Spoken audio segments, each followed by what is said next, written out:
یہ نبی کریم نے وعدہ کیا ہے کہ تو سورت واقعہ پڑھ تیرے گھر میں فاقہ نہیں آئے گا.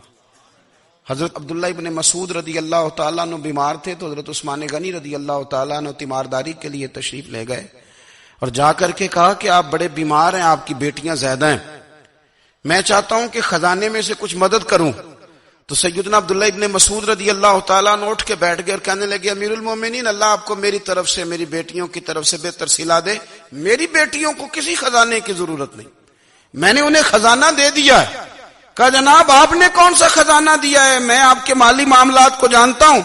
تو فرمانے لگے امیر المومنین, میرے نبی کریم نے فرمایا ہے جو سورت واقعہ پڑھے اسے کبھی فاقہ نہیں آتا. میں نے بیٹیوں کو یاد کرا دی ہے, یہ خزانہ میں نے انہیں دے دیا ہے. وہ سارے والدین سنیں جو بیٹیوں کے لیے پریشان رہتے. حضرت عبداللہ ابن مسعود نصیحت کر رہے ہیں, فرمانے لگے میں نے سورت واقعہ یاد بھی کرا دی ہے, پڑھنے کی عادت بھی ڈال دی ہے. حضور نے فرمایا ہے جو سورت واقعہ پڑھے اسے فاقہ نہیں آتا.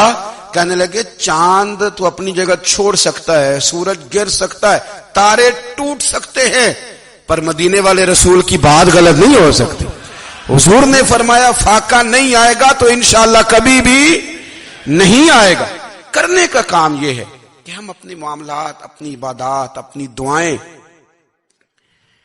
کبھی 10 منٹ عادت ہو جائے نا دعا مانگنے کی علیحدہ سے رات کو.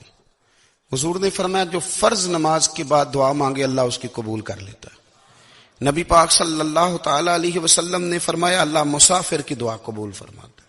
حضور نے فرمایا اللہ مظلوم کی دعا قبول فرماتا ہے.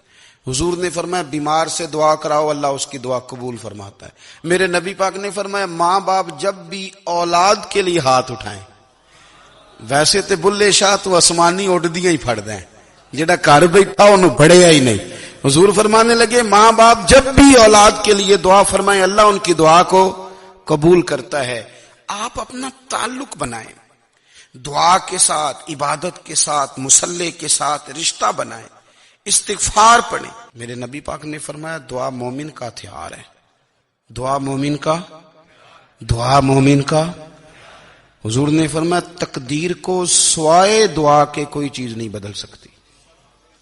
دعا مومن کا ہتھیار ہے, یہ کافر کے پاس کوئی نہیں, یہ ہتھیار ہے مومن کا. اللہ کرے آپ کو سمجھ آئے. پھر سنیں, کئی بار کہہ چکا ہوں یہ ہتھیار ہے. کافر کے مقابلے میں جو تیرے پاس سب سے بڑا ہتھیار ہے وہ دعا ہے. دعائیں کرانی چھوڑ دی, کرنی چھوڑ دی, لینی چھوڑ دی.